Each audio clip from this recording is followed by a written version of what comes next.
Doctor, मी pregnant आहे आणि मी makeup करू शकते का? तर आता मेकअपमध्ये बरेचसे प्रकार असतात, तर त्यापैकी काही कव्हर अप करायचा प्रयत्न करूया आपण. तर शक्य झालं तर प्रेग्नन्सी सेफ मेकअप्स असतात, प्रेग्नन्सी सेफ लेबल असलेले मेकअप्सच्या सामानांचा वापर करायचा. हेवी मेकअप शक्यतो अव्हॉइड करायचे, लाईट मेकअप्स ठेवायचे. नॅचरली फॉर्म म्हणजे जे हर्बल प्रोडक्ट्स असतात, ते जास्तीत जास्त वापरण्याचा प्रयत्न करायचा.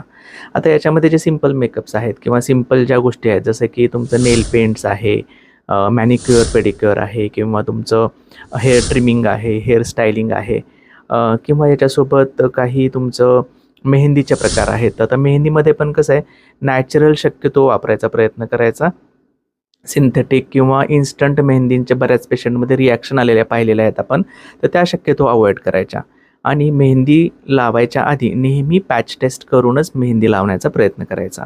आता याच्या व्यतिरिक्त काही गोष्टी असतात ज्या बिलकुल अव्हॉइड करायच्या प्रेग्नन्सीमध्ये, जसं की ब्लीच करणे किंवा तुमचं लेझर ट्रीटमेंट घेणे, बोटॉक्स ट्रीटमेंट्स आहेत किंवा हेअर कलर आहेत, सिंथेटिक हेअर कलर त्याचेही बऱ्याच पेशंटला रिॲक्शन्स आलेली पाहिलेली आहे आपण. हेअर स्ट्रेटनिंग म्हणा, हेअर स्मूथनिंग म्हणा किंवा सॉना बाथ्स आहेत. या सगळ्या गोष्टी तुम्ही शक्यतोवर अव्हॉइड केलेल्या बऱ्या. तर या सर्व गोष्टी तुम्ही फॉलो करताय का? हे आम्हाला कमेंट बॉक्समध्ये नक्की कळवा.